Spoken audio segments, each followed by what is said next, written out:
ઓમ નમઃ સદેભ્યઃ. ઓમ નમઃ સદેભ્યઃ. ઓમ નમઃ સદેભ્યઃ.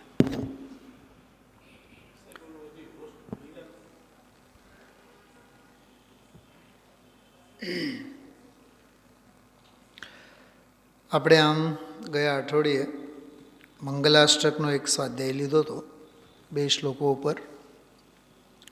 વિચાર તો એવા જ હતા કે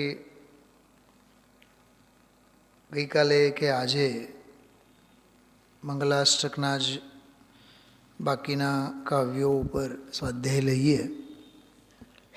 ગઈકાલે તો શક્ય જ નહોતું અને આજે સવારે જે આવેલો વિષય છે પૂજ્ય પૂજક ભાવ સંબંધી, થોડીક અડધી કલાક આપણે એના અંગે જ ઓર વિશેષ અભ્યાસ ચિંતન કરવાનું મન છે. પછી જોશું આપણે આવતા અઠવાડિયે વચ્ચે જ ક્યારેક 2-3 સ્વાધ્યાય મંગલાષ્ટક ઉપર સળંગ આપણે લેશું.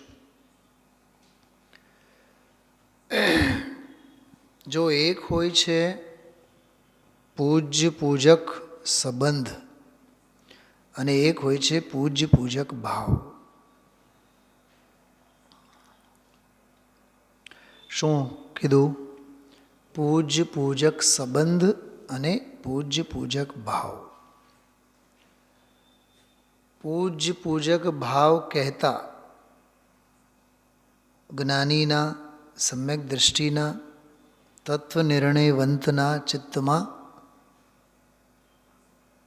આદરણીય પ્રત્યે, પૂજ્ય પ્રત્યે, ઇષ્ટ પ્રત્યે જે આદર, સત્કાર, સમર્પણતા, ખ્યાલમાં આવ્યું, સેવા વૈયાવૃત્તિના જે ભાવો, એ ભાવોને બતાવે છે. પૂજ્ય પ્રત્યે પૂજકના ચિત્તમાં રહેલા આદરના ભાવ. ખ્યાલમાં આવ્યું? જોકે આ શબ્દમાં પૂજ્ય પૂજક ભાવ, ભાવ શબ્દ છે એ અંત્યદીપક છે. અંત્યદીપક એટલે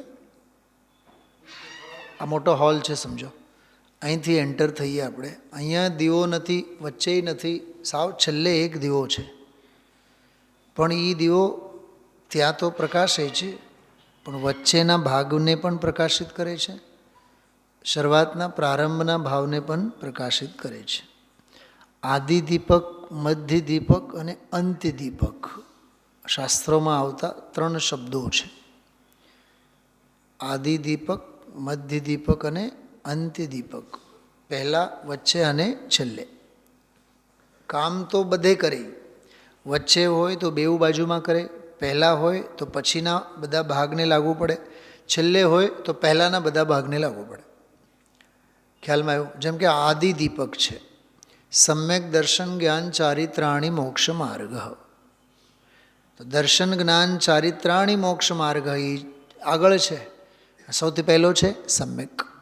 તો આદિદીપક એ પહેલો જ લાઇટ, પહેલો જ બલ્બ એવો છે કે આગળના બધાને એ લાગુ પડે. તો સમ્યક દર્શન, સમ્યક જ્ઞાન, સમ્યક ચારિત્ર, એને કહેવાય આદિદીપક. આ બધી સૂત્રો, શાસ્ત્રોની રચનામાં આ વ્યાકરણના બધા નિયમો છે બધા.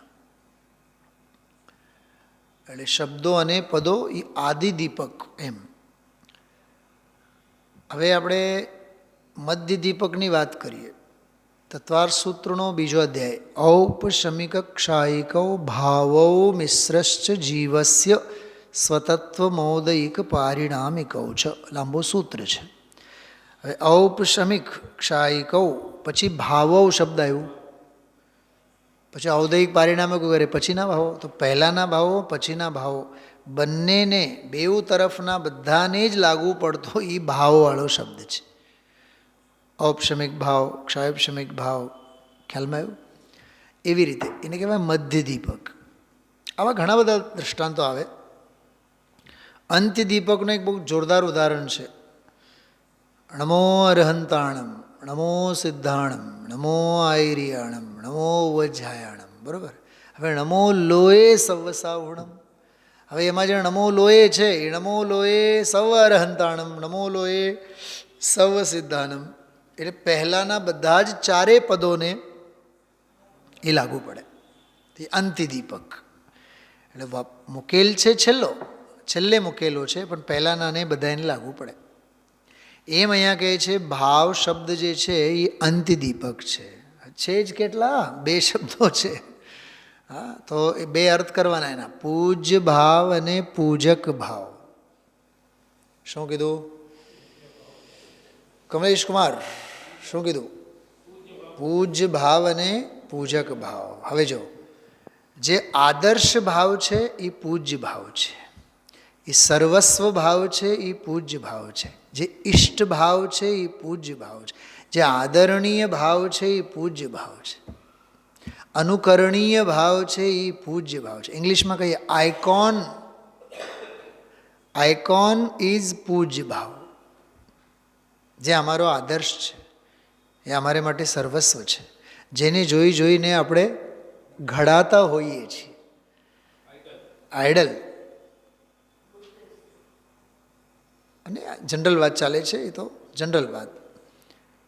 વીતરાગી ભગવાન આદર્શ છે, વીતરાગી નિર્ગ્રંથ મુનિઓ આદર્શ છે. તબક્કાવાર દરેકના આદર્શો જુદા જુદા હોય. બાળકોના આદર્શો જુદા, યુવાઓનો જુદા, વિષયાભિલાષી વિષય લોલુપી જીવોના આદર્શો જુદા, પાપી નરકગામી જીવો એમના માટે આદર્શ છે.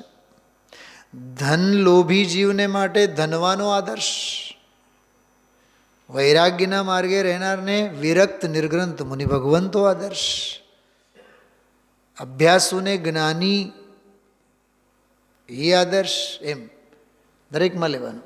સ્ત્રીઓ માટે અર્જિકાઓ આદર્શ. આપણે કહીએ કે ભાઈ જીવન કેવું હોવું જોઈએ, કે એક બાલ બ્રહ્મચારી પુરુષ વર્ગનો હોય કે ભાઈ ગુરુદેવશ્રી જેવો જીવન હોવું જોઈએ, અને બહેનો હોય બાલ બ્રહ્મચારી કે બહેનશ્રી જેવો જીવન હોવો જોઈએ. તો આદર્શો જુદા જુદા થાય કે નહીં?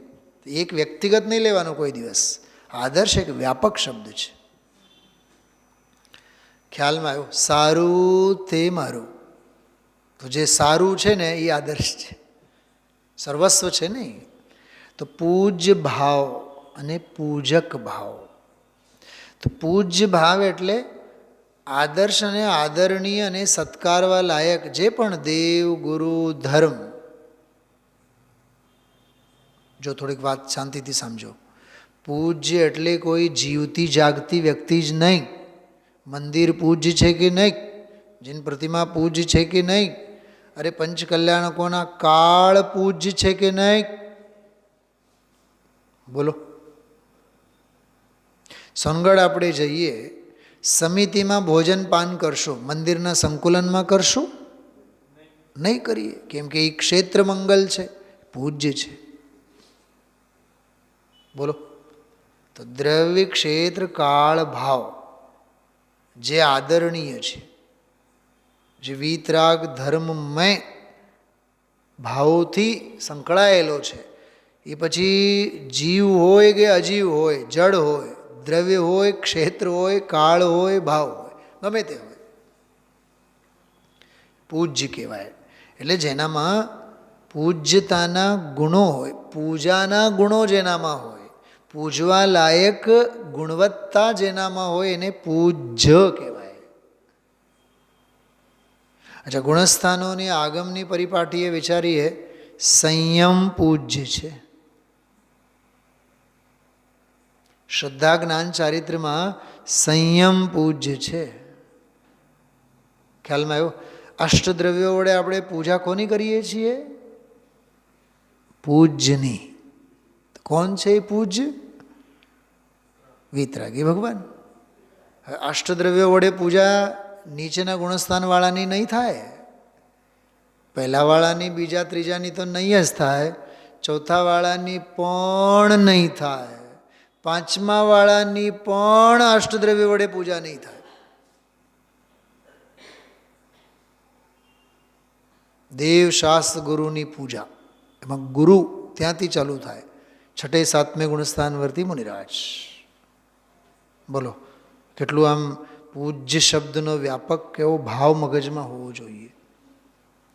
આ બધી છે ને બીજ રિદ્ધિના સંસ્કારો છે.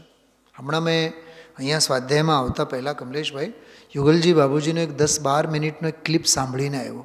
સ્વાધ્યાયમાં આવતા 10 મિનિટ પહેલાં જ સંસ્કારોથી નહીં તત્વ નિર્ણયથી વીતરાગી અને સર્વજ્ઞ ભગવાનને માનો. સંસ્કારોથી નહીં, અમારા બાપ દાદા માને છે એટલે અમે માનીએ.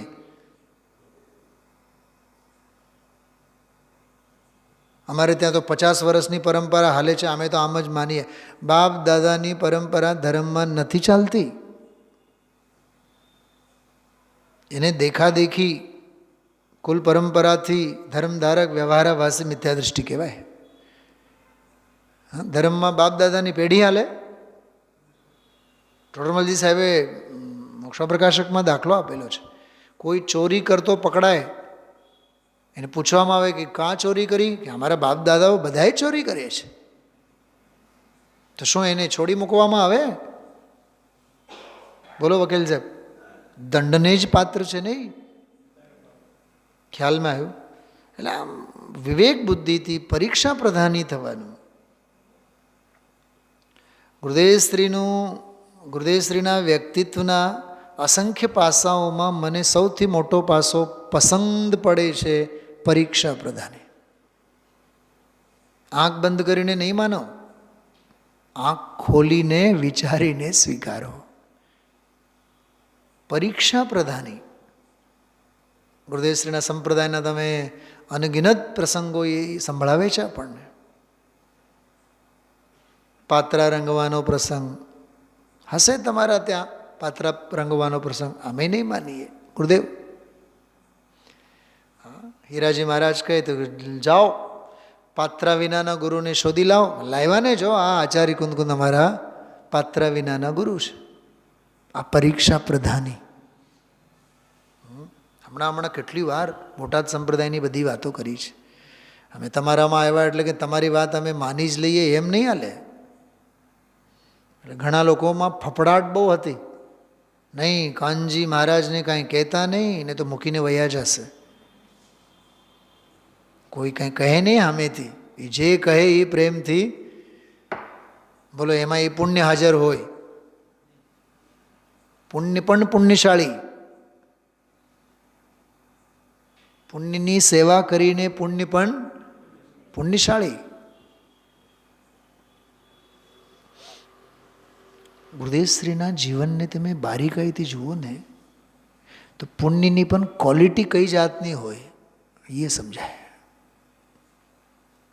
આપણે નકરા સાવ બહારના દંભમાં પડ્યા છીએ. હા, પુણ્ય પણ બલશાલી હોય, પવિત્રતાના રંગે રંગાયેલો પુણ્ય હોય. ગુરુદેવશ્રીના જીવનમાં જે હતો તો પૂજ્ય જે છે ને, દ્રવ્ય ક્ષેત્ર કાળ ભાવ, જેનામાં વીતરાગતા હોય, જેનામાં વૈરાગ્ય હોય એ પૂજ્ય હોય. વીતરાગી જિનેન્દ્ર ભગવાન, વિરક્ત નિર્ગ્રંથ ગુરુ છે કે નહીં? પૂજ્ય, પૂજવા લાયક એનું નામ પૂજ્ય. પૂજવા લાયક એનું નામ પૂજ્ય. પૂજવાને પાત્ર, સત્કારવાને પાત્ર તે પૂજ્ય. તો પૂજ્ય ભાવ, પૂજવા લાયક એનામાં કોઈ ભાવ છે ને? ખ્યાલમાં આવ્યો? આજે આપણે ઘરે ચેર ઉપર બેઠા હોય, ખુરશી ઉપર બેઠા હોય, કોઈ ઘરે વિદ્વાન આવે, કમલેશભાઈ શું કરશો બોલો? ઊભા થઈને તમે વિનયથી બોલાવશો. દીકરો બેઠો છે, બાપ આવે, ઊભો થાય, ટૂંકમાં આદર સાથે પિતાને આવકારે. કેમ કે પિતા છે ને, તો એનામાં એ સત્કારવા આવકારવા લાયક એ ગુણો છે, માટે એને પૂજ્ય કહેવાય. પૂજ્ય પિતાજી નથી કહેતા આપણે, પૂજ્ય માતાજી. મેં કીધું તો હમણાં 8-10 દિવસ પહેલાં મહારાષ્ટ્રમાં તો જ્યારે ઓલો કાગળો લખવામાં આવે ને હોસ્ટેલમાં, આપણે કેવી જનરલી તો એમ લખે પિતાજીને, આમ આદરણીય પિતાજી એમ નહીં, તીર્થ સ્વરૂપ પિતાજીના ચરણ સ્પર્શ. તીર્થ સ્વરૂપ તો તીર્થંકર થઈ ગયા. પણ જૈન કુળમાં તને જન્મ આપીને તરવાના ઉપાયના માર્ગે તને મૂક્યા તો એ તીર્થંકર નથી તો કોણ છે? છે ને ગજબની વાતો. એનામાં છે ને એવા ગુણો. તીર્થ સ્વરૂપ.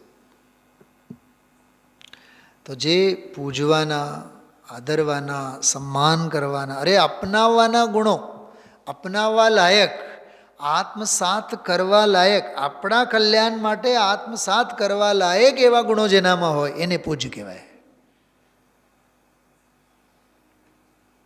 મોક્ષ માર્ગસ્ય નેતારમ ભેતારમ કર્મભૂભૃતામ. એ જે વાત છે કે જે મોક્ષ માર્ગના નેતા છે, કર્મરૂપી પર્વતના ભેદતા છે અને વિશ્વ તત્વના જ્ઞાતા છે, એ એમના ગુણો છે ને એનામાં. વિતરાગતા, સર્વજ્ઞતા, હિતોપદેશતા, એ બધા ગુણો મારે આત્મસાત કરવા લાયક છે. બોલો, આ પૂજ્યતાની કસોટી તો જુઓ તમે. તો પૂજ્ય ભાવ. હવે કહે છે બીજો પૂજક ભાવ. ભાવ એટલે તો સંવેદના થાય, ભાવ એટલે ઉર્મી થાય, ભાવોર્મી. ખ્યાલમાં આવ્યો? ચેતના, સંચેતના, જે પણ કહો.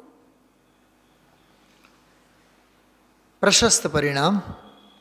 પૂજ્ય ભાવ તો પરમ વીતરાગ ભાવ, પણ પૂજક ભાવ જે છે ને એ પ્રશસ્ત રાગ ભાવ.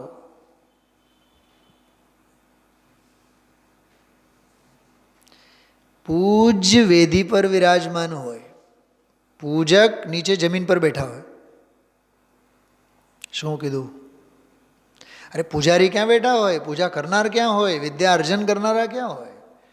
હા, ગુરુદેવ શ્રી નથી કહેતા કે ઊંચા આસને બેસીને પગ ઉપર પગ મૂકીને જીનવાણી ન સંભળાય. જીનવાણી સાંભળવાની પણ ઘણી પાત્રતા જોઈએ. બોલો, તો પૂજક એટલે પૂજા કરનારા, એટલે પૂજ્ય એટલે પૂજવાને લાયક. પૂજવાને લાયક એ તો સંપૂર્ણ છે, વીતરાગી છે, સર્વજ્ઞ ભગવાન, અરહંત ભગવાન છે, પરિપૂર્ણ છે. નીચેના ગુણસ્થાનમાં હોય તો મુનિરાજ છે, ભલે એને પરિપૂર્ણ વીતરાગી નથી, પણ વીતરાગતાના માર્ગે તો છે જ ને. હા, સાધક દશા છે. તો એક તો પૂજ્યમાં સંપૂર્ણતાને પણ લેવું અને એક પૂજ્યમાં સાધકને પણ લેવું. હવે પૂજક જે છે એ તો નિયમથી સાધક છે, સાધના રત છે, માર્ગે લાગેલો છે. કેમ કે માર્ગે લાગેલો છે એટલે તો પૂજક છે, અને પૂજક છે એટલે તો પૂજના ચરણોમાં નતમસ્તક છે. દેવ, ગુરુ, ધર્મ, બોલો, જાત્રા, પ્રતિક્રમણ, ભક્તિ, એ બધા એમાં લાગેલો હોય છે કે નહીં? તો એની છદ્મસ્ત દશા, એની સાધક દશા એ બતાવે છે કે એને પૂજક ભાવ છે. હવે બેઉનું કોમ્બિનેશન છે પૂજ્ય પૂજક ભાવ. જે આદરણીય, સત્કારવા, પૂજવા લાયક છે એમના પ્રત્યે પ્રશસ્ત પરિણામે કોઈ જીવ જ્યારે સમર્પણ, ભક્તિ વડે, સ્તુતિ વડે, પ્રક્ષાલ વડે, પૂજા વડે, વૈયાવૃત્તિ, સેવા વડે, અહોભાવ વડે, ગુણાનુવાદ વડે, ગુરુ ગુણ સંભારણા વડે જે રૂપે પણ પ્રસ્તુત થઈ શકતો હોય, તન, મન, ધન, જે તે રીતે પણ પ્રસ્તુત થાય, ત્યારે એક પરિસ્થિતિ પેદા થાય છે, એનું નામ છે પૂજ્ય પૂજક સંબંધ. વાત પલટાઈ ગઈ. હવે પહેલાં આપણે સ્થાપિત કર્યા પૂજ્ય ભાવ, પછી સ્થાપિત કર્યા પૂજક ભાવ. હવે આ બેઉ વચ્ચે જે કનેક્ટિવિટી છે, બેઉ વચ્ચે જે કનેક્શન સધાય છે, એ કનેક્ટિવિટીનું નામ અથવા કનેક્ટિવિટી થયા બાદ સર્જેલી જે પરિસ્થિતિ હોય છે એનું નામ છે પૂજ્ય પૂજક સંબંધ.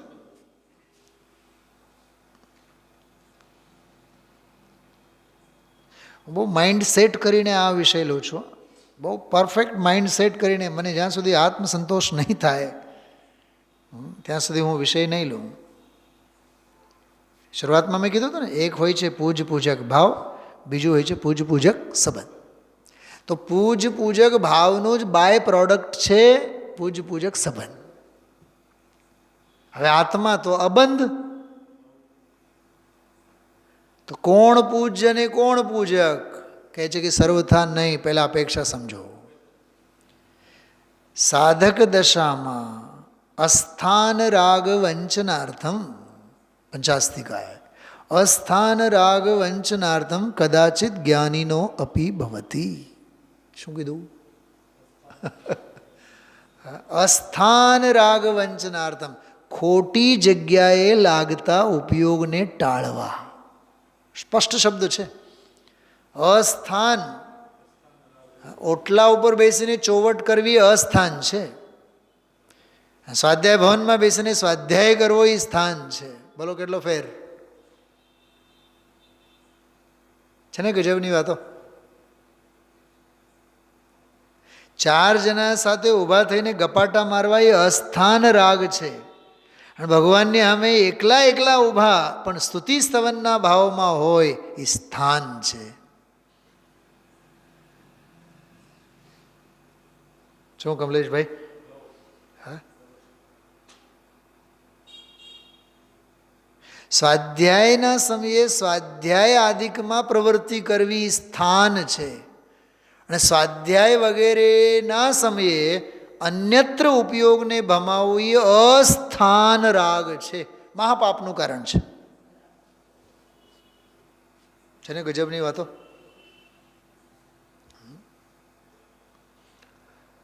ઓલી બજારમાં આવે ને ઓલી ચેરી આવે ને, ચેરી, મને એમ લાગે શિયાળામાં જ આવે ને, લગભગ શિયાળામાં જ આવે. તો ગયા વર્ષ કે એના પહેલાંના વર્ષની વાત છે. તો મને કહે કે દીકરી કહે કે પપ્પા મારે ચેરી ખાવી છે. ઠીક છે બેટા, કાંઈ વાંધો નહીં, જાશું. 3-4 દિવસ તો રખડી આવ્યા, ક્યાંય જોવા જ નહીં મળે. એક દિવસ દેખાણા ભરા બજાર બેંકોની સામે. એટલે મેં સહેજ પૂછ્યું કે ભાઈ શું ભાવ છે, આમ તેમ બધું. આમ છે ને તેમ છે, ભાવ કીધું. કાંઈ વાંધો નહીં, ઠીક છે, અત્યારે મોડું થાય છે, કાલે હું આવીશ સર સવારે. બીજે દિવસે ગયો તો ચેરી ગાયબ. પછી કેદી આવશે ખબર નહીં, સાંજે મળશે, કાલે મળશે. ત્રીજે દિવસે ગયો હું, ત્યારે પછી દેખાણા. પછી મેં કીધું હવે તો ધર્મ સંકટ યાર, આપણે તો લઈ જવું જોશે હવે. તો મેં કીધું કાલ પરમ દિવસે હજી કાંઈ સિઝન છે ને? મેં કીધું 5-15 દિવસ. સાહેબ ભરોસો નહીં. મને તો કૃપાળુદેવ યાદ આવ્યા. આયુષ્ય તે તો જળના તરંગ, લઈ જાઓ. હું ત્યારના વિચારોની તમને વાત કરું છું. પહેલે દિવસે જોયા હતા, એના 3 દિવસ પછી દેખાણા. હવે બોલો એ મળે છે તો ખરીદશું કે નહીં? આપણે ચોક્કસ ખરીદશું ને, કે વાયદાઓ કરશું કાલે આવશું લેવા? નહીં સાહેબ, તે દિવસે તો 100 રૂપિયા, આજે 500 રૂપિયા. 500 નહીં, 600 ના હોય તો આપો. કમલેશભાઈ, આનું નામ છે અછતની કદર.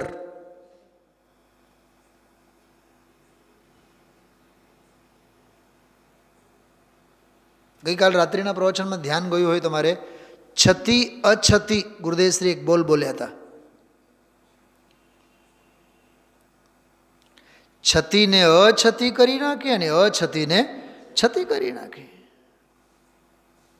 સપર પ્રકાશકના સંદર્ભમાં વાત લીધી હતી. જે પર છે જ નહીં, અછતીને સ્વમાં ઘુસેડી દીધા. અને જે સ્વ છે એ છતીને અછતી કરી નાખી. એ તો અજ્ઞાન છે. ખરેખર હું તમને કહું કમલેશભાઈ, મને આ સ્વામીજીનું સાંભળ્યા બાદ અને દિનના રાત આ મનોમંથન બાદ આમ સંસારની અસારતા તો આમ નજરોની સામે તરવરતી હોય. બિલકુલ બકવાસ છે લાઈફ. હા,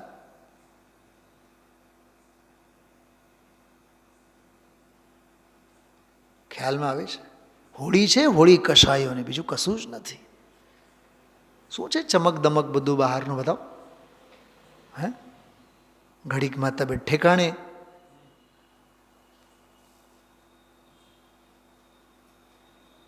ગુરુદેવશ્રીને મલકાપુરનો દાખલો ના આપ્યો. જોતામાં તો પરસેવો, હાર્ટ એટેક, પૂરું કામ તમામ. હા, ક્યારે શું થઈ જાય? હા, હતું તે નહોતું થતા વાર નહીં લાગે. તો મૂળ વાત એ છે પૂજ્ય પૂજક ભાવ. તો પૂજ્ય પ્રત્યે પૂજકના હૃદયમાં જે ભાવો અર્પિત થાય, સમર્પિત થાય, ત્યારે જે એક સંબંધ ક્રિએટ થાય એનું નામ છે પૂજ્ય પૂજક સંબંધ વસ્તુ સ્વરૂપમાં નથી. કોઈ વસ્તુના માથે લખેલ નથી કે આ પૂજ્ય અને આ પૂજક. વસ્તુ સ્વભાવમાં નથી, પણ સાધકના પરિણમનમાં પૂજ્ય પૂજક સંબંધ છે. પરિણમન એટલે સવિકલ્પ અવસ્થામાં સાપેક્ષ છે. પૂજક છે તો એને પૂજ કહીએ, અને પૂજ્ય છે તો પૂજકપણું. અને એ બેઉ વચ્ચે સ્વતંત્ર સહ અસ્તિત્વ હોય. અચ્છા, એક બીજી વાત, પૂજ પણ હોય અને પૂજક પણ હોય. કમલેશભાઈ, બહુ માર્મિક વાત કરું છું. પૂજ પણ હોય અને પૂજક પણ હોય, પણ જરૂરી નથી કે પૂજ પૂજક સંબંધ હોય જ. એ એના ઘરે છે, એ આના ઘરે છે, એ એના સ્વરૂપમાં, એ આના સ્વરૂપમાં, એ એના દ્રવ્યગુણ પર્યાયમાં, આના દ્રવ્યગુણ પર્યાયમાં. તત્વની ભાષામાં પૂછો, પૂજ પૂજક સંબંધ કયું તત્વ છે? આશ્રવ અને બંધ તત્વ છે. જેમ કે પૂજ્યમાં તો અરહંત આવ્યા, ગુરુ આવ્યા, બધા આવ્યા ને. અને પૂજકમાં મુનિરાજો આવ્યા, સાધક સમ્યક દૃષ્ટિ આવ્યા, સત્પાત્ર સમકિતિ આવ્યા, બધા આવ્યા ને કમલેશભાઈ. પ્રશસ્ત રાગના પરિણામ તો આશ્રવ તત્વ છે. અચ્છા, પૂજ્યમાં તો આશ્રવ બંધ છે નહીં. પૂજ્યમાં તો આશ્રવ બંધ છે નહીં.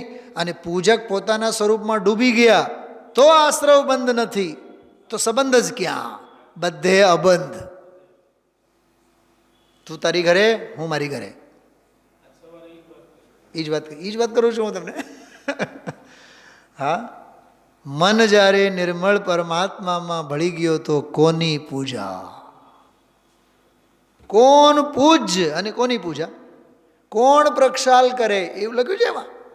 કોનો પ્રક્ષાલ અને કોણ કરે પ્રક્ષાલ? મસ્ત મજાની વાત આવે. જ્યાં સુધી આત્મા મળ્યો નથી, પરમાત્માનો ભેટો થયો નથી, ત્યાં સુધી જ છે આ પૂજા પાઠ પ્રક્ષાલ ફલાનું ઢીકણું ભક્તિ. ભગવાન થા તો ભક્તિ ગાયબ. એ વકીલ સાહેબ, ભગવાન થાય એટલે ભક્તિ ગાયબ. ભગવાન તો છો જ. વાહ, ગજબની વાત છે.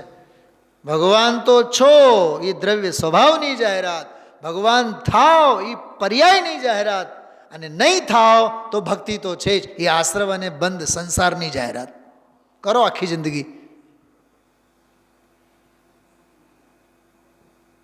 છે ને જોરદાર વાત.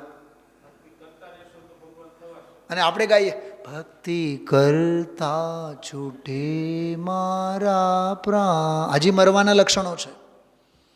ખબર નહીં ક્યાંથી પકડીને લઈ આવ્યા છે ભક્તિયા. મને તો જરા નથી ગમતી સાહેબ. એ ભક્તિ છે જ નહીં. આ બધા સ્થાનકવાસી શ્વેતાંબરવાળાને ઠોકી બેસાડ્યા છે બધા. એ હવા પછી આપણે ત્યાં પણ આવી જાય છે. ભાઈ બહુ ગાતા. મેં કીધું ભાઈ આ ભક્તિ આપણી છે જ નહીં યાર, તું ક્યાંથી ભંગાર લઈને આવ્યા તો અમે? હા, મેં જ્ઞાનાનંદ સ્વભાવી હું, મેં જ્ઞાનાનંદ સ્વભાવ. એ ભક્તિ છે? કાંઈ ખબર નહીં. અધ્યાત્મ જો કમલેશભાઈ, ભગવાન બનવા માટે સ્વાધ્યાય જોઈએ, સાચા ભગત બનવા માટે સ્વાધ્યાય જોઈએ, ભક્તિ કરવા માટે પણ સ્વાધ્યાય જોઈએ. અકલ જોઈએ ને એના માટે. સ્વાધ્યાય વિના અકલ નહીં આવે. સમજણ જ નથી તો કઈ ક્રિયા તારી ધાર્મિક ક્રિયા થાય?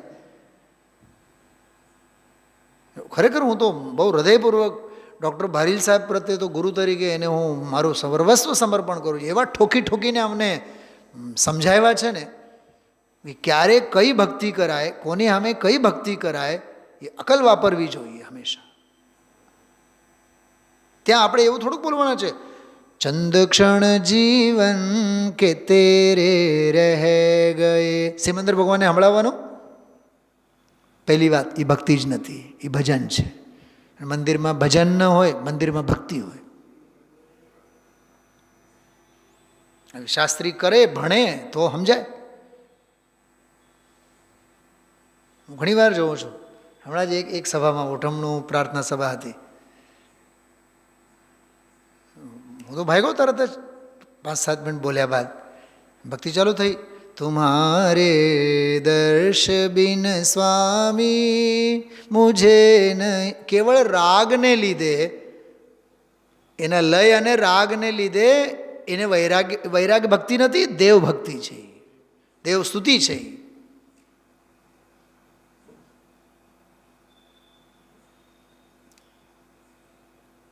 ખરેખર તો ઉઠમણામાં કઈ ભક્તિ બોલાય, ભક્તિમાં કઈ ભક્તિ બોલાય, એના માટે એક સેમિનાર થવો જોઈએ, ટ્રેનિંગ કેમ્પ થવો જોઈએ. પણ બધાએ ટ્રેન્ડ છે તો ટ્રેનિંગ કોણ લે? હળદરના ગાંઠિયે ગાંધી દેવાના. ખરેખર બહુ સમજણ છે ને, બહુ મોટી વસ્તુ છે. બહુ સમજણ ખરેખર ઊંચામાં ઊંચા. આજે જ મેં એક સ્ટુડન્ટને વાત કરી, કમલેશભાઈ, પંખો બંધ હતો, મને જો કે ગરમી થતી હતી ક્લાસમાં, પણ મેં કીધું નહીં કે પંખો કરો તમે. પણ એક સ્ટુડન્ટે, એને ખ્યાલ આવ્યો કે સરને ગરમી થાય છે, એને પંખો ચાલુ કર્યો, મારી તરફ જોયું, એટલે પછી મેં કીધું થેન્ક્સ બેટા, બરાબર. પછી બધાએ તો એના ઉપર દાંત કાઢવા માંડ્યા. ઓકે, 5 મિનિટ પછી કંઈક વાત એવી થઈ, મેં કીધું બેટા EQ અલગ છે અને IQ અલગ છે. બસ એમાં ને એમાં લેક્ચર પૂરું થયું. પછી 15 મિનિટ બાકી હતા કંઈ. મેં કીધું જો આપણે જે ધોરણ 12 સાથે, ભણતર સાથે તમે જોડાયેલા છો ને, લખીને આપું તમને, કીધું તમે 99.99% EQથી જોડાયેલા છો, IQથી નહીં. ક્યાંક શાસ્ત્ર સ્વાધ્યાય અને સભા સાથે પણ જોડાયેલા બધા EQથી વધારે છે, IQથી નહીં. એ જ ઓલા યુગલજી બાબુજીની જે વાત કરી મેં, સંસ્કારથી વીતરાગી સર્વજ્ઞને નહીં માનો, તત્વ નિર્ણયથી માનો. મેં તો ગુરુદેવશ્રીને જોયો જ નથી ને. હા, 80માં ગયા, 89માં તો 88-89માં તો જયપુર જવાનું થયું અમારે. 9 વર્ષ પછી તો જયપુર ગયા અમે, 9-10 વર્ષ. 80 નહીં ગુરુદેવશ્રીનો? હા બોલો, 28-11-80. અમે 88માં તો 10thમાં હતા, 89 જૂનમાં અમે ગયા. 89 કે 90 જૂનમાં, બોલો. તો 9-10 વર્ષનો ગાળો છે. તો ચર્મચક્ષુ વડે તો જોયા જ નથી ને. મારી પાસે મેં પોતે લખેલી એક ભક્તિ છે ગુરુદેવશ્રીની, મને મોઢે નથી, મારે કંઈક ડાયરીમાં લખેલી છે. કદાચિત આમાં હશે, કદાચિત હશે, જોઈ લો. आहा आहा की गूंज में देखो सब मंडप हर्षाया. શું કીધું? મને એ ડાયલોગ બહુ ગમતું. ક્યારે? લગભગ મેં હું 12મા ધોરણમાં હતો જયપુરમાં. ત્યારે કોઈ કોમ્પિટિશન હતું ભક્તિ લખવાની, એમ. ગુરુદેવશ્રી ઉપર એ રચના ત્યારે થઈ હતી. હે પરમ શાંત રસ મુદ્રા તેરી, એમ કરીને મુનિ ગુરુદેવશ્રી ઉપર આખી. બોલો હે પરમ દિગંબર વાળી નહીં, એ જુદી. હા, એટલે તમે એ ગણગણો છો એ નહીં. એમાં એક કડી છે બહુ સરસ. આહા આહા કી ગૂંજ મેં દેખો સબ મંડપ હર્ષાયા. પછી એક પંક્તિ આવે, અબ હૈ અભાવ ગુરુદેવ તુમારા રોતા હર મુમુક્ષુ અપારા. હવે તમારો અભાવ છે, ગેરહાજરી છે, દરેક મુમુક્ષુ ચોધાર આંસુએ રડે છે. એટલે વાત ઈ ચાલે છે, પૂજ્ય હોય તો પૂજકપણું જરૂરી નથી. બંને ડિસ્કનેક્ટ થાય. પૂજ્ય તો ડિસ્કનેક્ટેડ જ છે. પૂજ્ય તો ડિસ્કનેક્ટેડ જ છે, એ વન વે જ છે. પૂજ પૂજક સંબંધ વન વે જ છે કમલેશભાઈ, સમજાય છે? વન વે જ છે. પૂજારી તરફથી જ છે, પૂજક તરફથી જ છે. ભૂપતભાઈ, પૂજ્ય તરફથી શું છે? પૂજ્ય તરફથી કંઈક હલચલ હોય ને તો એ પૂજ્ય નથી. શરણ જો અપરાધી કો દે અરે અપરાધી વહ ભગવાન. એ પૂજ્ય કાંઈ બોલે નહીં, કરે નહીં. પર્યાય મારું ધ્યાન કરે તો કરે ને, હું કોનું ધ્યાન કરું? પૂજારી મારી પૂજા કરે તો કરે, હું કોની પૂજા કરું? શું કેવું ગજબનો વિષય છે આ! હા, તો પૂજ્ય પણ હોય, પૂજક પણ હોય, પણ જરૂરી નથી કે પૂજ પૂજક સંબંધ હોય જ. પકડાય છે કમલેશભાઈ? દેવગુરુ ધર્માધિક હોય અને આત્મ સાધક જીવ હોય, પણ જરૂરી નથી કે વ્યવહાર ઊભો થાય જ. જરૂરી નથી. સ્થાપે વ્યવહાર તો ક્યારે સ્થાપે? પોતાનામાં ન રહે ત્યારે. બસ એ લોજિક છે આમાં. સ્વરૂપમાં ન રહે ત્યારે પ્રક્ષાલ. એટલે જ મેં કીધું, ભગવાન ન બને ત્યાં સુધી પ્રક્ષાલ પૂજા પાઠ પદ્ધતિ છે. ભગવાન બન્યા બાદ કોણ ભગવાન, કોની પૂજા, કોણ પૂજારી? ખરેખર તમને કહું, પૂજ પૂજક સંબંધ એક સમયની પર્યાય માત્રમાં છે. એ એક સમયની પર્યાયનું નાટક છે. સમયસારની ભાષામાં કહેવાય જાણેલો વ્યવહાર. એ જાણેલો વ્યવહાર એટલે પૂજ પૂજક સંબંધ. જાણેલો વ્યવહાર એટલે પૂજ પૂજક સંબંધ. બસ વાત પૂરી. બાકી સ્વરૂપમાં ગુડુપ થયા પરમાર્થ, ભૂતાર્થ. આ પૂજ પૂજક ભાવને વંદ્ય વંદક ભાવ પણ કહેવાય. વંદ્ય એટલે વંદનીય, વંદન કરવા લાયક, અને વંદક એટલે વંદન કરનાર. વંદ્ય વંદક ભાવ સાંભળ્યું છે શબ્દ? વંદ્ય વંદક ભાવ તો એક વ્યવહારની એક પરિસ્થિતિ માત્ર છે. બાકી પોતાના પરમાર્થ સ્વરૂપમાં પૂજ્ય ભાવમાં લીન થયા તો વ્યવહાર બધું કક્કડ ભૂસ. तुम हो पूज्य पुजारी हूँ मैं, यह भेद करूँगा स्वाहा. बस अभेद में तन्मय होना और सभी कुछ स्वाहा. कब पामर भगवान बने यह सीख सीखने आया. तुम जैसा बनने के कारण शरण तुम्हारी. એ પૂજકપણું છે. એ પૂજ પ્રત્યે પૂજકપણાનો સંબંધ સ્થાપ્યો. પછી ઓલાએ કીધું કે મારી સામે તમે ડોળા ફાડીને જોવો માં, હું મારા સ્વરૂપમાં છું, તું તારા સ્વરૂપમાં જા. પૂજ પૂજક સંબંધ ગાયબ. પછી બેવું નમો સિદ્ધાણમમાં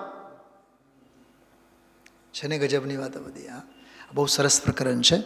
જ્યાં સુધી સવિકલ્પ દશા છે ત્યાં સુધી સવિકલ્પ દશામાં પૂજા પાઠ પ્રક્ષાલ ભક્તિ જાત્રા આ બધું તાંડવ કહો, ઔદૈિક ભાવ કહો, ક્રિયા કહો, વ્યવહાર કહો, અભૂતાર્થ કહો, ગંભીર શબ્દમાં કહો અધર્મ કહો, પરલક્ષી પરિણામ કહો, પરાશ્રિત ભાવ કહો, વ્યવહાર ભાવ કહો, સંસાર ભાવ કહો, બંધ ભાવ કહો, પરભાવ કહો, વિભાવ કહો. બાકી સ્વરૂપ અને સ્વભાવમાં લીન થયા બાદ પૂજ પૂજક ભાવે નથી, પૂજ પૂજક સંબંધે નથી. વિચારજો. ઓમ નમઃ સિદ્ધિભ્ય.